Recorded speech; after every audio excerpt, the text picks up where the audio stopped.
नमस्कार, बहुत स्वागत है आप सभी का। आपके साथ मैं पल्लवी रविंद्र सिंह। जो ताजे फल और सब्जियां आप मंडी से खरीद कर घर लेकर आ रहे हैं वो कितनी सेहतमंद है, क्या आपने इस बारे में कभी सोचा है?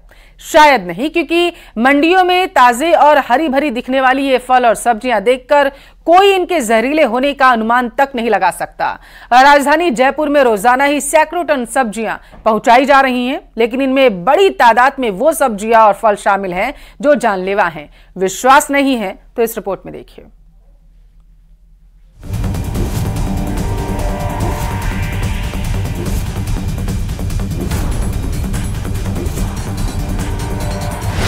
जहरीली सब्जियों और फलों से सावधान।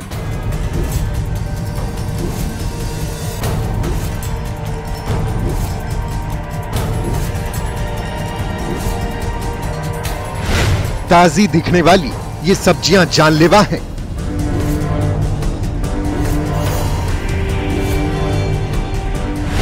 कमाई पर फोकस, सेहत से खिलवाड़।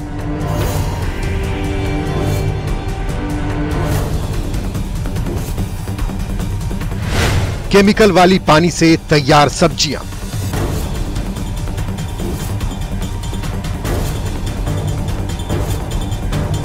इन तमाम केमिकल के जो निकलते हुए पानी है उसी से सिंचाई का जो काम है वो किया जा रहा है। फल सब्जी उसी से बोए जा रहे हैं, उगाए जा रहे हैं। और ये जो आप पंप सेट है वो इस समय में देख रहे हैं। ग्राउंड रिपोर्ट में चौंकाने वाला खुलासा। तो ये क्या कर रहे हैं अभी आप इस पंप से? पिलाई कर रहे हैं हम तो। ये कौन सा पानी है? ये नहर का पानी है। नहर का पानी इतना गंदा कैसे? केमिकल का गंदा नाला का। गंदे नाले में केमिकल कैसे आ रहा है? ये केमिकल तो क्या कलर का आता है फैक्ट्रियों का। ये सांगानेर में जो केमिकल का काम हो रहा है उसका पानी आ रहा है। बेहतर स्वास्थ्य के लिए अक्सर डॉक्टर्स हमें हरी और पत्तेदार सब्जियों के सेवन की सलाह देते हैं और जरूरी भी है, लेकिन शहर के बाजारों से लेकर मंडियों में मिलने वाली सब्जियां हमें सेहतमंद करेंगी ये दावे से कहा नहीं जा सकता, क्योंकि राजधानी की मंडियों में बिकने वाली सब्जियों में वो भी सब्जियां भी शामिल है जो दूषित और केमिकल वाले पानी से सींची जा रही हैं। जयपुर के सांगानेर और मुहाना की औद्योगिक इकाइयों से निकलने वाले जहरीले केमिकल शहर के नालों में जाकर मिलते हैं और इन्हीं नालों और नहरों का पानी जयपुर के नजदीकी गांव में सब्जियों की सिंचाई में धड़ल्ले से इस्तेमाल किया जा रहा है। सांगानेर इसी नाले की जद में दर्जनों गांव आते हैं जहां गंदे पानी से सब्जियां उगाई जा रही हैं।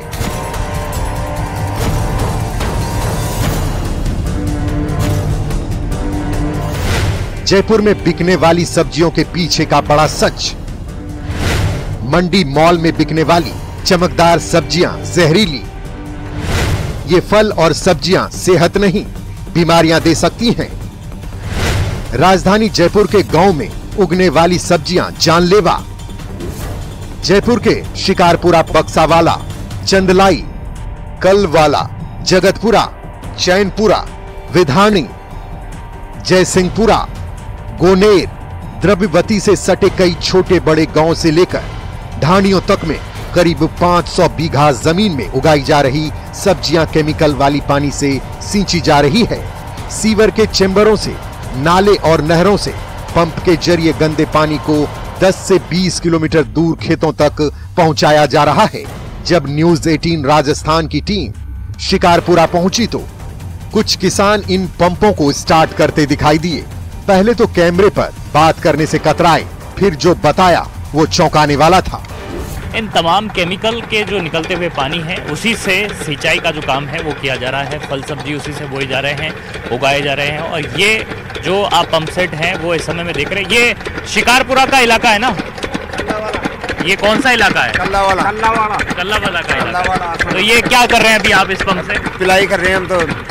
पिलाई कहाँ पर हो रही है? ये पास में हो रही है। पास में जो ये खेत है ये सब आप अपना ही। तो ये कौन सा पानी है? ये नहर का पानी है। नहर का पानी इतना गंदा कैसे? केमिकल का। गंदा नाला का। गंदे नाले में केमिकल कैसे आ रहा है? ये केमिकल तो क्या कलर का आता है फैक्ट्रियों का। ये सांगानेर में जो केमिकल का काम हो रहा है उसका पानी आ रहा है। तो ये पानी आपके खेतों में खराब नहीं करेगा फसल? ये करेगा, चारों पूछ करते हैं पैसे डाटा के लिए। अच्छा, और दूसरा ये सब्जियां वगैरह बोते हैं उसमें भी जा रहा है पानी, तो फिर ये नुकसान नहीं करेगा? आप लोग भी खाते हो सब्जी? हम तो नहीं खाते, बाकी हम चारा पूछ करते हैं। आप नहीं खाते, बाकी सबको खिलाते हैं? और तो खाते हैं। अच्छा, बाकी के लोग तो खाते हैं, आप लोग नहीं खाते हैं? हम नहीं खाते। अच्छा, आप समझदार हैं कि बाकी को तो खिलाएं, खुद नहीं खाएं। तो ये बताओ कितने पंप लग रहे हैं यहाँ पे? अब ये तो दम ठीक होने 2000 के लगभग है। 2000 पंप लग रहे हैं यहाँ पे। इसके आगे न्यूज 18 राजस्थान की टीम जब चंदलाई फीडर के साथ साथ आगे बढ़ते हुए अगले गांव तक पहुंची तो यहाँ एक तरफ फैक्ट्री का केमिकल वाला पानी नहर में मिल रहा था तो दूसरी तरफ इसी पानी से सब्जियों की सिंचाई की जा रही थी। कई नाले सांगनेरी प्रिंट की डाइंग फैक्ट्रियों की तरफ से आते हैं जहां से इसमें रंगाई छपाई वाला खतरनाक केमिकल युक्त पानी मिलता है। इन नालों में सेप्टिक टैंक भी खाली किए जा रहे थे। सो अलग स्थानीय लोगों से बात की तो उन्होंने जहरीली पानी और इनके इस्तेमाल की पोल खोल दी। जयपुर रिंग रोड के पास में चंदलाई रोड पर मैं इस समय में मौजूद हूँ, जहाँ पर की एक तस्वीर आपको दिखाना चाहूँगा। ये पंप सेट जो लगे हुए हैं, ये गंदे नाले के ऊपर जो पंप सेट हैं वो इस गंदे पानी को खेतों में पहुँचा रहे हैं और खेतों में ये पानी जब पहुँच रहा है तो वही सिंचाई के काम आ रहा है और इसी सिंचाई से जो है फल सब्जियां उगाई जा रही है, खेती किसानी की जा रही है और यही फल सब्जियां मार्केट में जाती है जिन्हें आप और हम खरीदते हैं। क्या हो रहा बाबूजी यहाँ पर? ये क्या हो रहा, क्या है ये बताओ आप। इंजन चल रही है। हाँ, इंजन चल रहा, तो क्यों चल रहा है इंजन? वो तो खेत में पिलाई करवा के चाह रही। ये खेत में पिलाई हो रही है इससे? हाँ। अच्छा एक बात बताओ, ये इंजन जो चला रहे हैं ये कहाँ जा रहा पानी? ये खेता में जा रही है और कोट जा रही है। खेता में जा रहा है, तो खेतों में मतलब क्या काम आ रहा है? ये खेता में तो कहीं काम आ बोलो, पानी बबे काम हमारी और कहीं भी काम आ बोलो। अच्छा, तो इससे क्या क्या पैदावार हो रही है खेतों में? कहीं कौन करे, कहीं करे, गेहूँ करे, जुआर करे। तो ये बताओ कि ये पानी जब खेतों में जाता है तो इससे नुकसान नहीं होता है क्या? कुछ ही नुकसान नहीं होता है। आप लोग यूज करते हो इस पानी को? हाँ, यूज कर रहे हैं। आपका भी पंप सेट लग रहा है यहाँ पे? क्या? आपका पंप सेट भी लगा हुआ है? हाँ। इसी से कर रहे हो? कितने साल से कर रहे हो आप सिंचाई? 5-10 साल हो गई। 5-10 साल से इससे सिंचाई कर रहे हो आप, तो कोई समस्या नहीं है? नहीं, कुछ नहीं है। सिंचाई के लिए काम में लिया जा रहा है ये पानी, तो इससे तो बहुत नुकसान हो सकता है। देखो ऐसा है भाजी, ये जो पानी सिंचाई के लिए जो काम में लिया जा रहा है ना, ये जो वहाँ से निकलता है उसके बाद में रामचंद्रपुरम में इकट्ठा होता है ये पानी और वहाँ से जो है इसका जो भी रिप्लांट हो गया, जैसे भी इसका जो उसके बाद में जो नहरों में पानी आता है वो 2 नहरों में जाता है, एक उधर जाता है एक इधर आता है। जो पहले गंदा पानी आता था ना सांगानेर से, वो पानी बंद हो गया अब। ये मटमैला जरूर है पानी, लेकिन उसके जो है हानिकारक नहीं है। तो ये ट्रीटमेंट होकर के आ रहा है क्या?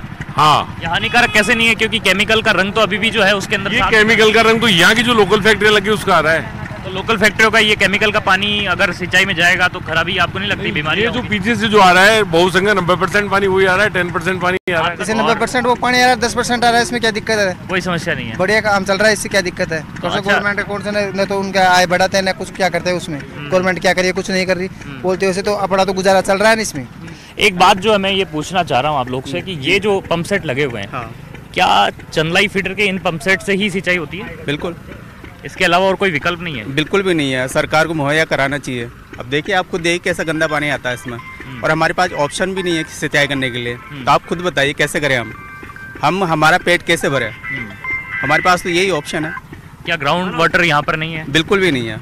अच्छा, बहुत नीचे जा चुका है। मतलब आप लोग की मजबूरी है जिस कारण से आप नहीं? बिल्कुल मजबूरी है, ये हमारी बिल्कुल मजबूरी है।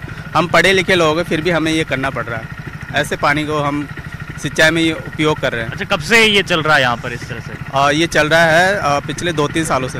2-3 साल से? ये कोरोना के बाद में। उसके पहले क्या सिंचाई का साधन था?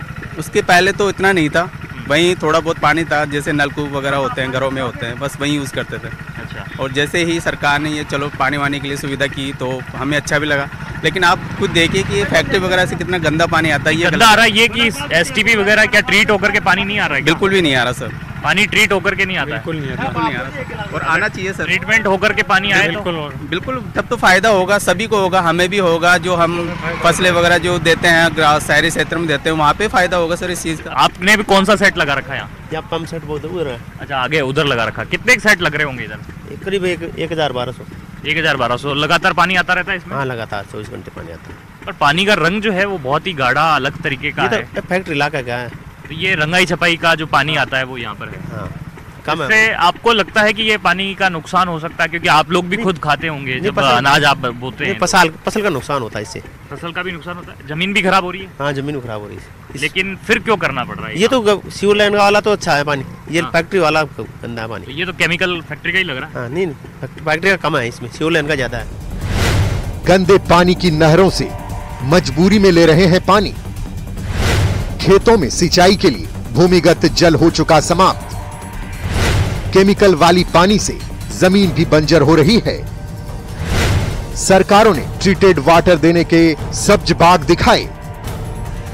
इन खेतों में उगने वाली सब्जियां लोकल मंडियों तक पहुंचती हैं। मंडियों में सप्लाई होने वाली सब्जियों में 50% यही जहरीली केमिकल वाली पानी से उगाई गई सब्जियां हैं। सब्जियों को देखकर पहचान करना मुश्किल है कि कौन सी सब्जी जहरीली पानी से तैयार हुई है और कौन साफ पानी से। दूषित पानी से तैयार फल और सब्जियां खाने से लोगों की जान पर बन रही है। फैक्ट्रियों से निकला केमिकल युक्त पानी जानलेवा है। गंदे पानी में मौजूद ये केमिकल सब्जियों में रह जाते हैं। पेट दर्द, उल्टी, दस्त, फेफड़ों की बीमारी हो सकती है। कैंसर, आंतों का कैंसर, लीवर, किडनी खराब हो सकती है। चर्म रोग से लेकर बच्चों में शारीरिक, मानसिक विकृति तक हो सकती है। ये पानी पाचन और न्यूरोलॉजिकल तंत्र को बिगाड़ सकता है। इतना ही नहीं, हाईकोर्ट से लेकर एनजीटी तक ने भी गंदे पानी से सब्जियां उगाने को लेकर सरकारों को लताड़ लगाई है। लेकिन नगर निगम और जीडीए हर बार इस बाबत छोटे मोटे अभियान चलाकर इतिश्री कर लेते हैं। वहीं सिंचाई विभाग, स्वास्थ्य विभाग और प्रदूषण नियंत्रण बोर्ड के अफसर आंखें मूंद बैठे हैं।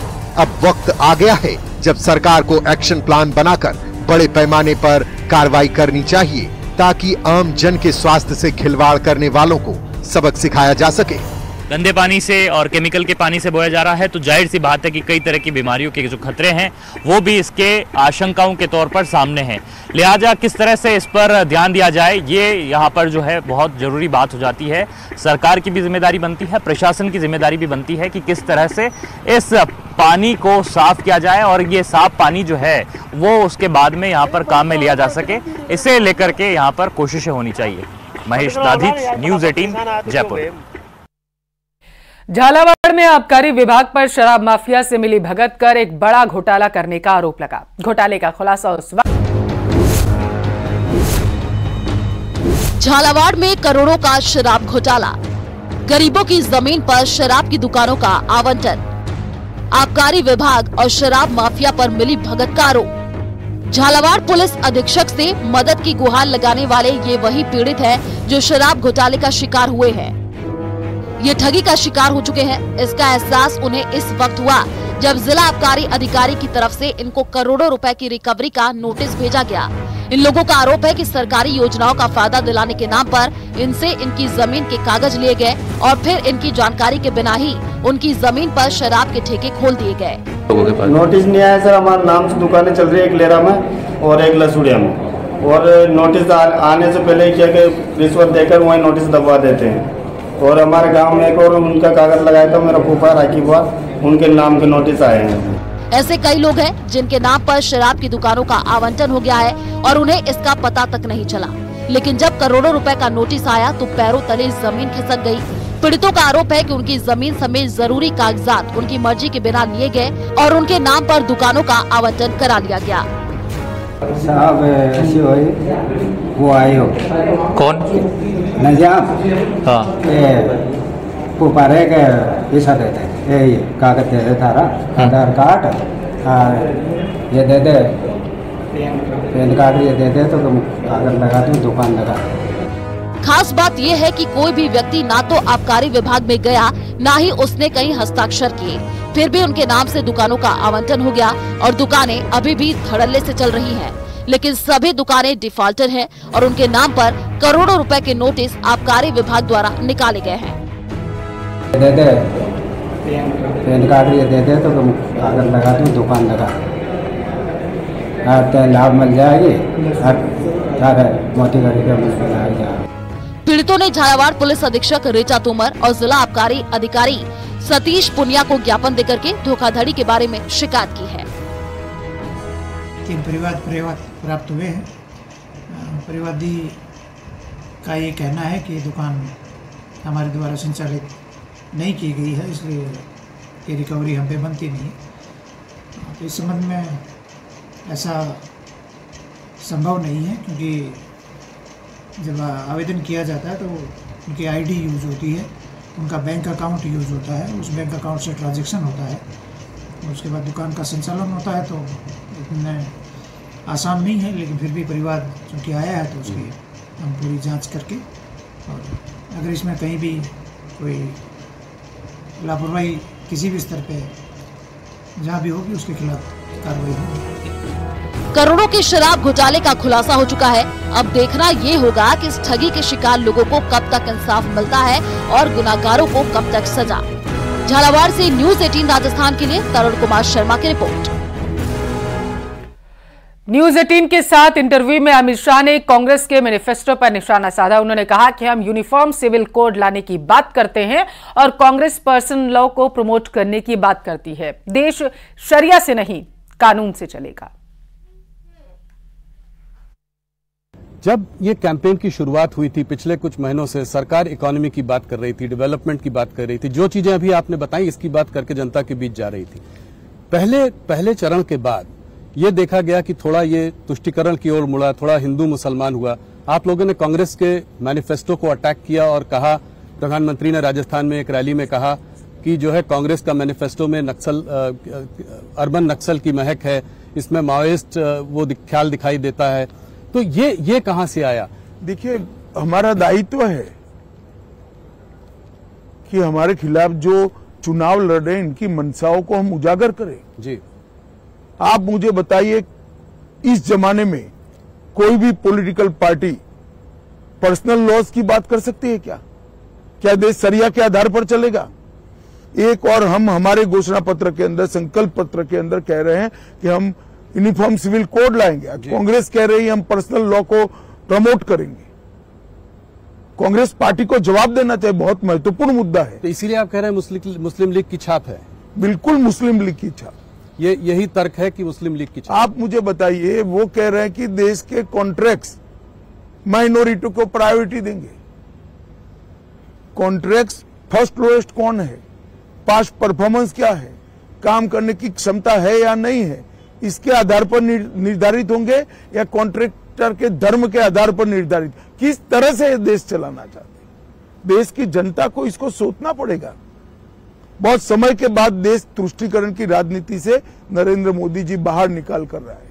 ये फिर से उसी दिशा में ले जा रहे हैं, क्योंकि कांग्रेस जीतने का आत्मविश्वास गंवा चुकी है। बढ़ती गर्मी के साथ पानी की किल्लत की खबरें आने लगी, जिन पर जिम्मेदार ध्यान देने की जहमत नहीं उठाते। लेकिन भरतपुर के ग्रामीण इलाकों से आई पानी की परेशानी की तस्वीरें हैरान और परेशान करने वाली हैं। भैया पानी ना बिल्कुल क्या से मर रहे हैं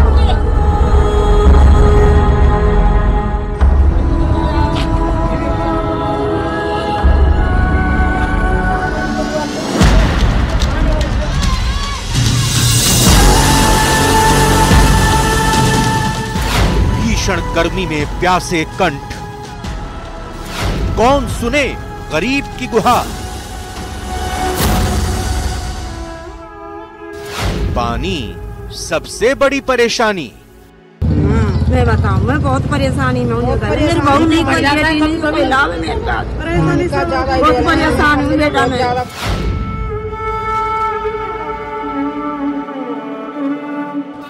सवाल पानी की परेशानी पर था, लेकिन जवाब में बुजुर्ग भावुक हो गए। पानी के सवाल पर आंखों से आंसू आने लगे।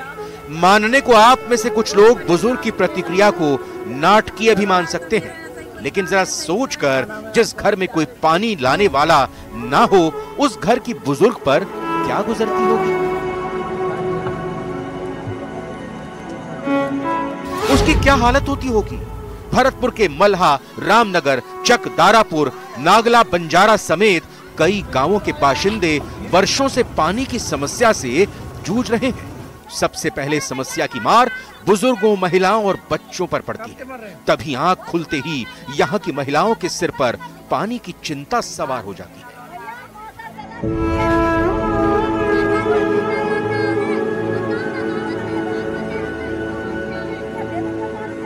पानी की बहुत परेशानी है। पानी की तो लो समझो, पीने को पानी मिलता भी नहीं है। किस तरह लेके आते हैं आप पानी की समस्या? बहुत दूर से लेकर आए, पानी भर के लेकर तो ये नहाने धोने की रसोई की व्यवस्था किस तरह संभाल पाते हैं फिर आप? अब ऐसे ही करें जैसे खाने से करें, घर पर जो मोटर खाली लग रहे हैं उनके खर्चा चला दें, पीने को।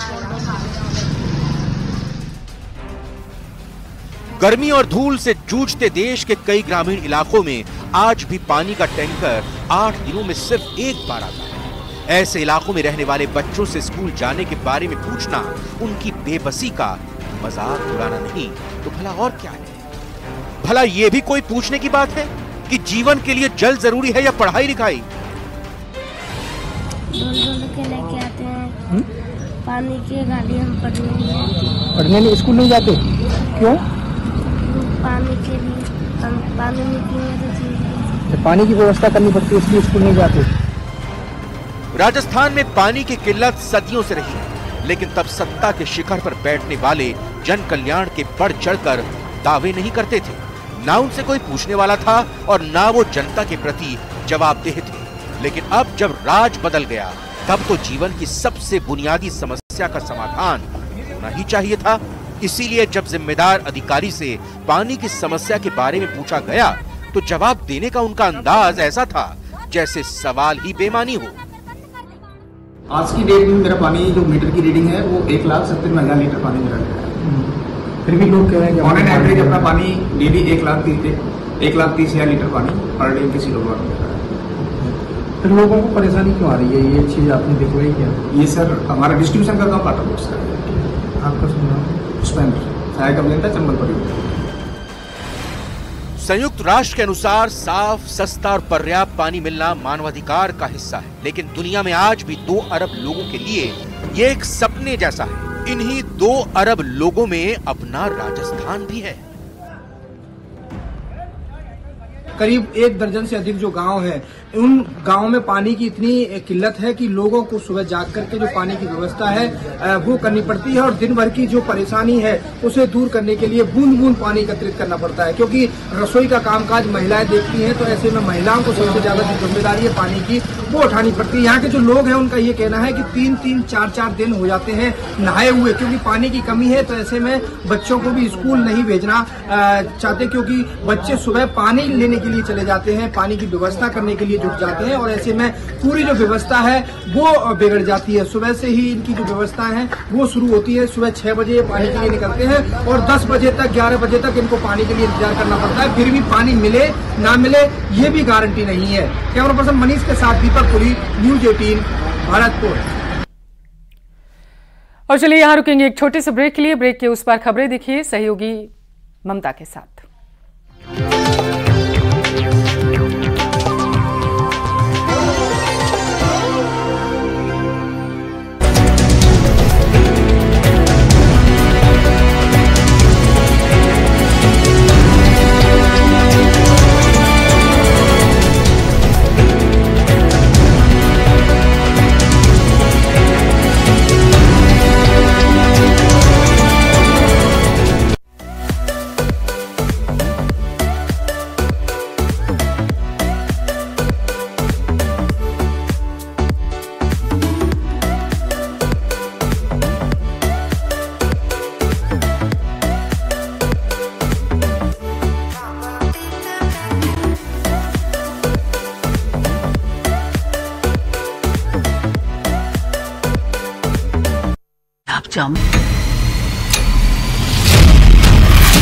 पाकिस्तान के युवा से मेरा एक ही मैसेज है, डरो मत,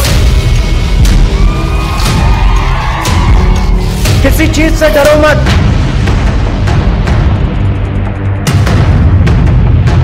अरे डरो मत, भागो मत।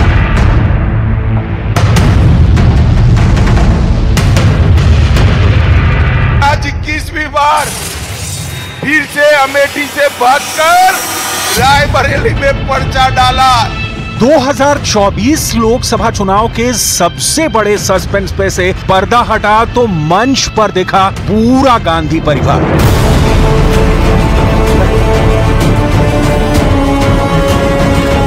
सोनिया गांधी, राहुल गांधी, प्रियंका गांधी, रॉबर्ट वाड्रा और साथ में दिखे कांग्रेस अध्यक्ष मल्लिकार्जुन खड़गे। बैटल ऑफ रायबरेली के नॉमिनेशन की आखिरी तारीख थी और फैसले का अंतिम वक्त। राहुल गांधी अमेठी से मैदान में क्यों नहीं उतरे? अब की बार रायबरेली क्यों चुने?